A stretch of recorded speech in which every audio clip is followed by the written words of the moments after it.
Hello students, how are you all? Last time we were discussing about the atomic spectrum. हम लोग last video में atomic spectrum का discussion कर रहे थे और एटॉमिक स्पेक्ट्रम की टू टाइप्स को हम लोग डिस्कस कर चुके थे. First one was emission spectrum and second one was absorption spectrum.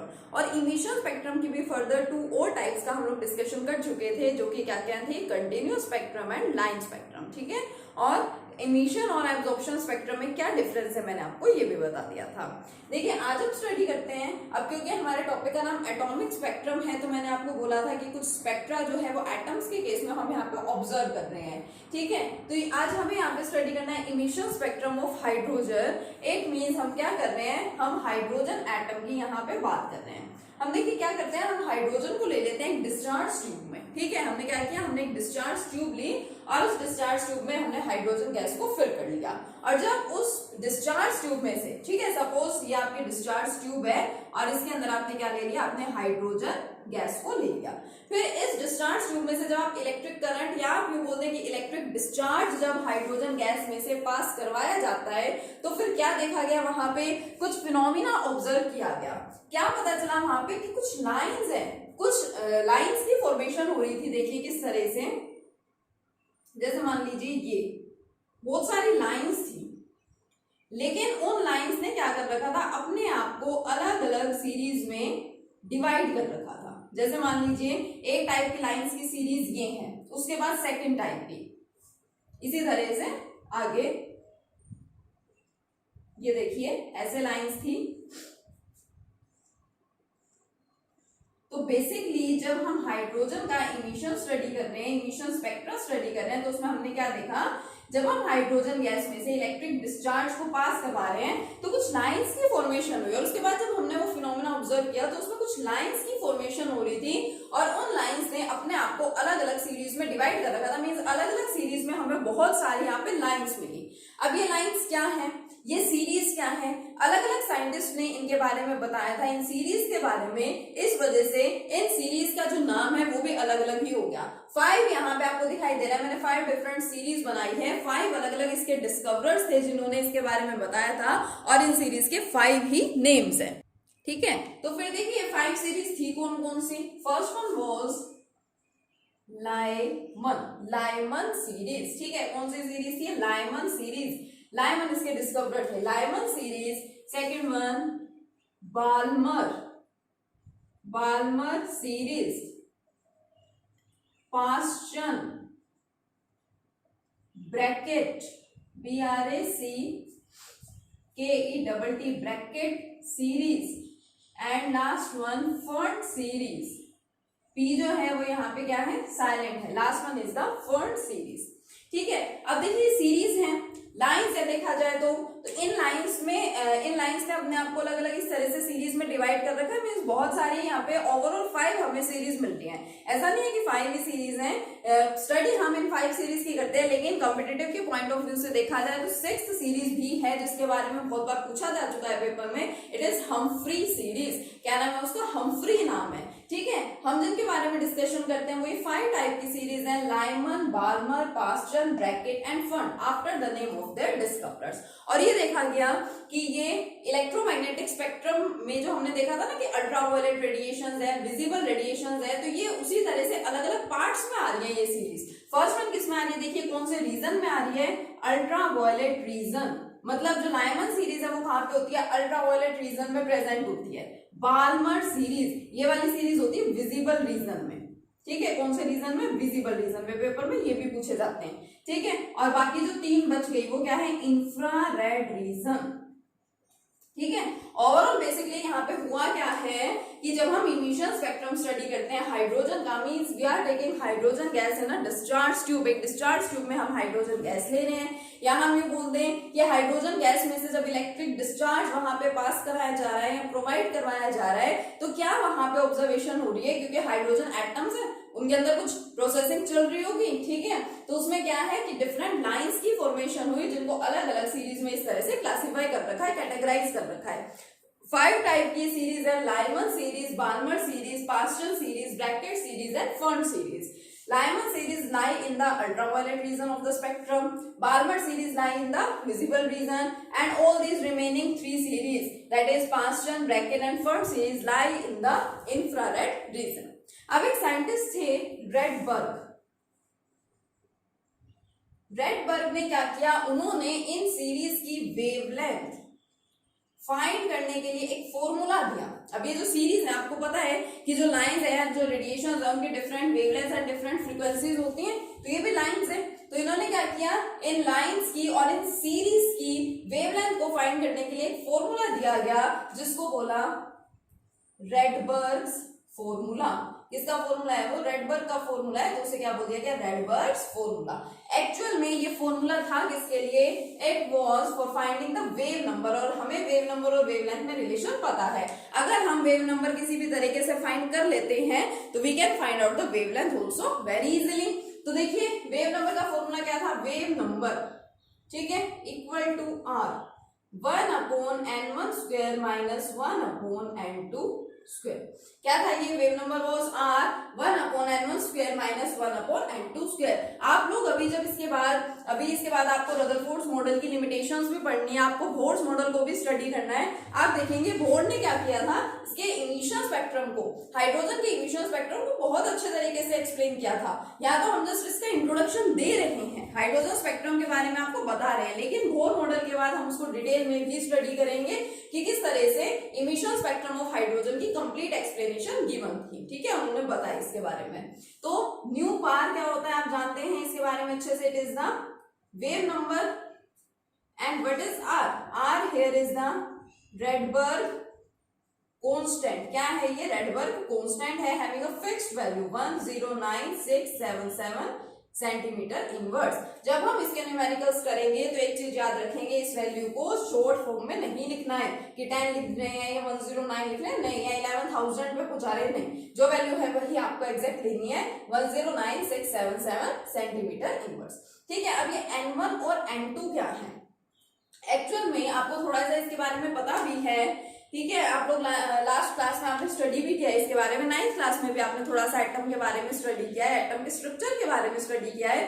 तो आपको ये पता है कि जो एटम है, अगर एटम एनर्जी को एब्जॉर्ब करता है, ठीक है, अगर एटम एनर्जी को एब्जॉर्ब करता है, तो मैं आपको कहूं कि ये कोई एटम है, यहाँ सेंटर में न्यूक्लियस है, इधर क्या है, इलेक्ट्रॉन्स है। अब अगर कोई एटम एनर्जी को एब्जॉर्ब करता है तो जहां पे वो इलेक्ट्रॉन प्रेजेंट है, एटम में बेसिकली इलेक्ट्रॉन्स है, यानी कि वो इलेक्ट्रॉन्स उस एनर्जी को क्या कर रहे हैं, एब्जॉर्ब कर रहे हैं। इलेक्ट्रॉन ने एनर्जी एब्जॉर्ब की, और जब वो इलेक्ट्रॉन एनर्जी एब्जॉर्ब कर लेते हैं तो हम क्या बोल देते हैं, इलेक्ट्रॉन्स अपनी एक्साइटेड स्टेट में चले जाते हैं। एक्साइटेड स्टेट में जाने का मतलब होता है कि फर्स्ट ऑर्बिट, या आपका फर्स्ट ऑर्बिट है, ठीक है, या आपका सेकंड ऑर्बिट है, या first shell and second shell. First shell की इलेक्ट्रॉन ने एनर्जी एब्जॉर्ब की, the electron gets excited and the electron jumps into the next level और नेक्स्ट ऑर्बिट। ये इलेक्ट्रॉन एनर्जी को गेन करता है और गेन करके वो नेक्स्ट ऑर्बिट में या नेक्स्ट लेवल के अंदर चला जाता है, और इसको आप ग्राउंड स्टेट और इसको आप एक्साइटेड स्टेट भी बोलते हैं, ठीक है। हायर एनर्जी लेवल में चला जाता है लोअर एनर्जी लेवल से, क्योंकि उसने एनर्जी को एब्जॉर्ब कर लिया, अब उसकी एनर्जी बढ़ गई है। लेकिन जो उसकी एक्साइटेड स्टेट होती है वो अनस्टेबल है, क्योंकि आप लोग समझिए इस चीज को अच्छे से कि क्या है, जो सब्सटेंस है, मान लीजिए किसी सब्सटेंस की भी हम बात कर रहे हैं या नॉर्मल ह्यूमन बीइंग की बात करें, वो जिस स्टेट के अंदर होता है वो उसी स्टेट में रहना पसंद करेगा। अगर हम उसकी पोजीशन को चेंज करना चाहें या उसकी स्टेट को चेंज करना चाहे तो वो क्या होगा, थोड़ा सा अनस्टेबल हो जाएगा। Same here with the electrons, electron था तो कहाँ पे, इस वाले ऑर्बिट में या इस वाली शेल में, एनर्जी दी, एनर्जी मिलने की वजह से एक्साइटेशन हो गया उसका, द इलेक्ट्रॉन गेट्स एक्साइटेड, और उसकी वजह से वो हायर एनर्जी की स्टेट में चला गया, क्योंकि उसको ज्यादा एनर्जी मिली है, उसकी एनर्जी बढ़ गई है। लेकिन ये वाली स्टेट अनस्टेबल होती है, तो उसको वापस भी आना है उसी लेवल में या उसी शेल में जहां पे वो प्रेजेंट था। ये मैं आपको यहाँ पे इसलिए बता रही हूँ ताकि आप N1 और N2 को इजिली समझ जाए। क्या होता है कि मान लीजिए एक इलेक्ट्रॉन है, ठीक है, वो फर्स्ट ऑर्बिट में प्रेजेंट है, ये n जो है वो एक्चुअल में नंबर ऑफ ऑर्बिट को ही शो करते हैं। सपोज कोई इलेक्ट्रॉन है वो फर्स्ट ऑर्बिट में है, उसको एनर्जी मिली और वो कहां चला गया, सेकंड ऑर्बिट के अंदर, तो यानी आपका n1 क्या था 1 और n2 क्या है 2, ठीक है। और क्योंकि वो जो n2 में वो गया है, ठीक है, तो मींस वो सेकंड ऑर्बिट में चला गया और ये वाली स्टेट अनस्टेबल है, तो वो वापस यहाँ पे आएगा, फर्स्ट ऑर्बिट के अंदर आएगा। तो ये आपके n1 एंड n2 की वैल्यू यही है, ऑर्बिट्स की वैल्यू है, स्टेट्स की वैल्यू है। क्योंकि आप लोग न्यूमेरिकल्स करेंगे तो उसमें देखेंगे मेंशन होगा कि जो इलेक्ट्रॉन है वो फिफ्थ स्टेट से थर्ड स्टेट में आ रहा है, तो यानी इलेक्ट्रॉन पहले कहाँ पे था, थर्ड स्टेट में प्रेजेंट होगा, फिर वो कहाँ चला गया, हायर एनर्जी ऑर्बिट में यानी फिफ्थ में चला गया। और क्योंकि ये वाली स्टेट अनस्टेबल थी उस इलेक्ट्रॉन के लिए, तो वो वापस से आ जाएगा अपनी उसी जगह पे जहां पे वो प्रेजेंट था। और इस चीज को ध्यान रखिए, वो जहां पे आ जाता है इलेक्ट्रॉन, जितनी एनर्जी वो गेन करके यहाँ गया था, जब वो यहाँ से यहाँ वापस आएगा तो सेम उतने ही अमाउंट ऑफ एनर्जी को वो क्या करेगा, रिलीज भी करेगा। ठीक है, तो इसको हम n1 को बोल सकते हैं लोअर एनर्जी ऑर्बिट और n2 को क्या बोल सकते हैं, हायर एनर्जी ऑर्बिट हम इसको बोल सकते हैं। ठीक है, तो ये क्या हो गया आपका n1 एंड n2। अब मैं एक छोटी सी चीज आपको यहाँ पे नोट करा देती हूँ। देखिए 5 सीरीज की मैंने यहाँ बात की है, Lyman series, Balmer series, Paschen series, Brackett series and Pfund series, और कौन कौन से रीजन के अंदर ये वाली सीरीज लाई कर रही है, मैंने आपको इसके बारे में भी बता दिया है। यस, देखिए अब क्योंकि 5 अलग अलग सीरीज आपके पास में प्रेजेंट है, तो जो हमारा इलेक्ट्रॉन है वो लोअर एनर्जी स्टेट से वो हायर एनर्जी स्टेट में जा रहा है, और फिर वापस से क्योंकि उसके हायर एनर्जी स्टेट कैसी है, अनस्टेबल है, इसलिए वो इलेक्ट्रॉन वापस अपनी उसी स्टेट में आएगा, उसी ऑर्बिट या शेल में आएगा जहां पे वो ऑलरेडी प्रेजेंट था। और जब वो वापस आएगा एग्जैक्टली उतने ही अमाउंट ऑफ एनर्जी वो रिलीज करेगा जितने अमाउंट ऑफ एनर्जी को वो गेन करके या एब्जॉर्ब करके हायर एनर्जी लेवल में गया था। तो क्योंकि देखिए मैंने यहाँ पे आपसे 5 सीरीज की बात की है, first one is Lyman series, second one Balmer, Paschen, Brackett and Pfund series. ठीक है, तो इनके लिए क्या है, इनके लिए n1 की वैल्यूज फिक्स है, ये आपकी फर्स्ट सीरीज है, इसलिए इसको कभी भी आगे पीछे उल्टा सीधा करके याद मत कीजिएगा। ठीक है, इसको एज इट इज सीरीज में याद कीजिए, Lyman first number, Lyman, Balmer, Paschen, Brackett and Pfund. ठीक है, तो आपकी जो लाइमन सीरीज है उसके लिए n1 क्या है, 1 है, for Balmer n1 is equal to 2, for Paschen n1 is equal to 3, for Brackett n1 is equal to 4 and for Pfund n1 is equal to 5। अब इसको याद रखना क्यों जरूरी है, वो आपको न्यूमेरिकल देगा एग्जाम में और बोलेगा कि जो इलेक्ट्रॉन है वो बाल्मर सीरीज में था। ठीक है, या फिर वो ये बोलेंगे कि जो इलेक्ट्रॉन है वो फिफ्थ ऑर्बिट से बाल्मर सीरीज में आ गया है वापस। तो ये तो आपको बता दिया, आइडिया आपको दे दिया कि कौन सी सीरीज से आया है, फिफ्थ सीरीज से आया है, यानी आपका n2 यहाँ पे क्या है, 5 है। लेकिन वो n1 की वैल्यू तो आपको नहीं बता रहे हैं, वहां पे वो क्या कह रहे हैं कि वो बाल्मर सीरीज में आ गया, तो उसके लिए आपको पता होना चाहिए कि n1 क्या होता है, 2 होता है। ठीक है, अब ये सब तो n1 की वैल्यूज हैं। अब अगर मान लीजिए इलेक्ट्रॉन फर्स्ट सीरीज में आ रहा है, तो फर्स्ट सीरीज में तो वो सेकंड सीरीज से भी आ सकता है, थर्ड से भी आ सकता है, फोर्थ से भी, किसी भी सीरीज से आ सकता है। तो लाइमन सीरीज के लिए n1 फिक्स है कि 1 ही होगा, लेकिन n2 क्या है, 2, 3, 4 एंड सो ऑन, कोई भी हायर ऑर्बिट हो सकता है।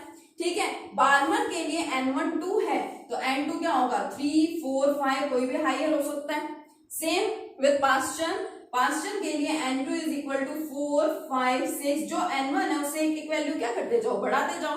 ब्रैकेट के लिए n2 is equal to 5, 6, 7 and so on, and for Pfund series n2 is equal to 6, 7, 8 and so. ठीक है, अब इसके बाद एक छोटी सी डेफिनेशन और आई, वो छोटी सी डेफिनेशन किसकी है, लिमिटिंग लाइन। ठीक है, लिमिटिंग लाइन की। अब ये लिमिटिंग लाइन होता क्या है, if the value of n2 is infinite in any case, किसी केस में अगर आपको बता दिया जाए कि आपके पास जो n2 है, में जो हायर ऑर्बिट आपके पास प्रेजेंट है उसकी वैल्यू क्या है, इन्फिनिटी है, तो उस लाइन को क्या बोला जाएगा, लिमिटिंग लाइन, उस लाइन को बोला जाएगा।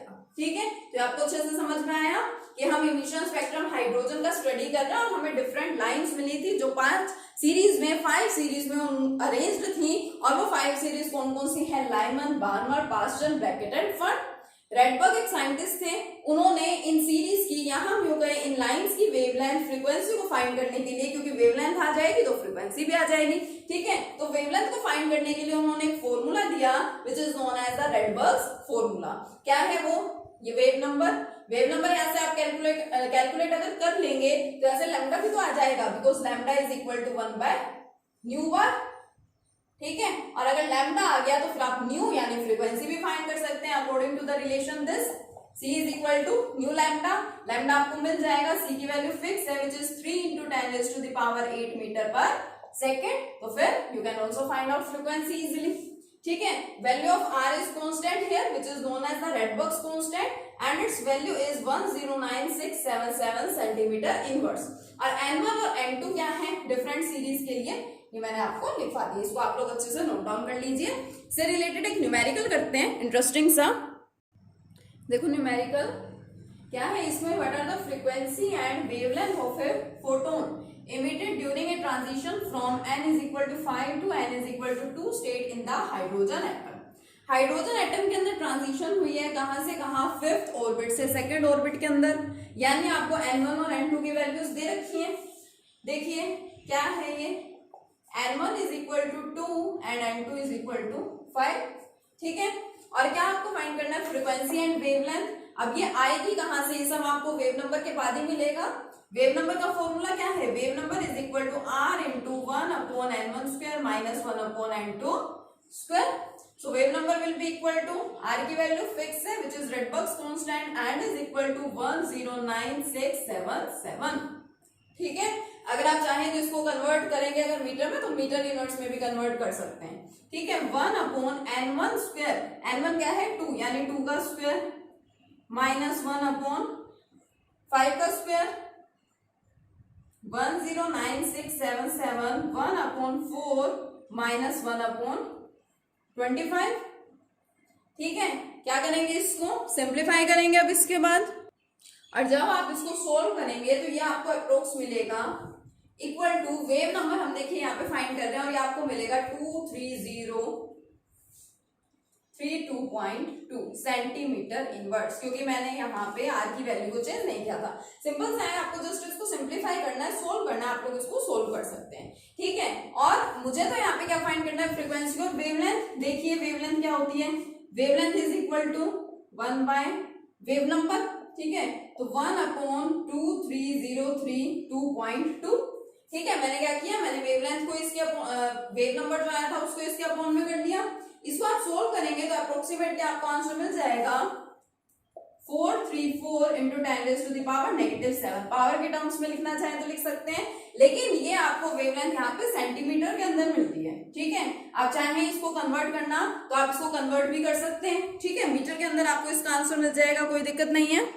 अगर इसको मीटर में आप कन्वर्ट करेंगे तो ये क्या हो जाएगा, 434 इंटू 10⁻⁹9 मीटर, और ये आपको पता है 10⁻⁹9 इट मींस ये क्या है आपका नैनोमीटर है। तो जस्ट कन्वर्जन्स की बात है, अगर आप इसको कन्वर्ट करना चाहें तो कर सकते हैं, नहीं करना चाहे तो एज इट इज रहने दें, कोई दिक्कत नहीं है, ठीक है। फिर नेक्स्ट आपको यहाँ से फाइंड करनी है क्या, फ्रीक्वेंसी। तो देखिए फॉर्मूला मैंने आपको अभी बताया, c is equal to nu lambda, nu find करना है तो c बाय लैम्डा हो जाएगा, ठीक है। c की value fix 3 into 10⁸ upon lambda is 434 nanometre में यहाँ पे प्रेजेंट है, ठीक है। अब इसको आप सोल्व करेंगे तो फिर देखिए क्या करेंगे, इसको कन्वर्ट करेंगे मीटर के अंदर, मीटर में कन्वर्ट करेंगे तो 3 इंटू 10⁸ अपॉन 434 इंटू 10⁻⁹9, ठीक है। सोल्व कर लीजिए पावर्स को, पहले पावर को ऊपर लीजिए 10⁻⁹ वैसे सोल्व करना चाहे वैसे सोल्व कर सकते हैं, ठीक है। डिवाइड कर लीजिए और इसको सोल्व करेंगे तो आपको मिलेगा 6.91 इंटू 10⁻15 सेकेंड इनवर्स, ठीक है। मैंने यहाँ पावर के अंदर चेंज कर लिया है क्योंकि अगर आप इसको सोल्व करेंगे डायरेक्ट तो आपको 0 पॉइंट की टर्म्स में आंसर मिलेगा, ठीक है। तो इस तरह से बहुत सिंपल सा न्यूमेरिकल है, लेकिन न्यूमेरिकल के दो पार्ट से देखिए। फर्स्ट पार्ट तो हो गया, सेकंड पार्ट में पूछ रहा है in which region of the electromagnetic spectrum will this radiation lie, कौन से रीजन में ये रेडिएशन लाई करेगी। तो आपको कैसे पता चलेगा, आपके पास देखिए N1 की वैल्यू तो है, N1 आपको बता देता है कि ये कौन सी सीरीज है, N1 2 है, N1 1 किसके लिए होता है, लाइमन सीरीज के लिए, 2 किसके लिए होता है, बार्मर सीरीज, यानी ये हमारे पास क्या है, बार्मर सीरीज है। और बार्मर सीरीज जो है वो किस रीजन के अंदर लाई करती है, विजिबल रीजन में। अभी मैंने आपको बताया था, उसको आपको याद रखना अच्छे से। फर्स्ट सीरीज जो है लाइमन सीरीज वो लाई करती है अल्ट्रावायलेट रीजन में, सेकंड बार्मर सीरीज लाई करती है विजिबल रीजन में, और उसके बाद की तीनों सीरीज पास्टल, ब्रैकेट एंड फर्न लाई करती है इंफ्रारेड रीजन के अंदर, ठीक है। तो छोटा सा टॉपिक है इमिशन स्पेक्ट्रम ऑफ हाइड्रोजन को अच्छे से स्टडी कीजिए और इस टाइप के न्यूमेरिकल्स करके देखिए, बहुत सिंपल से इसी टाइप के न्यूमेरिकल्स एग्जाम में पूछे जाते हैं, ठीक है। Thank you.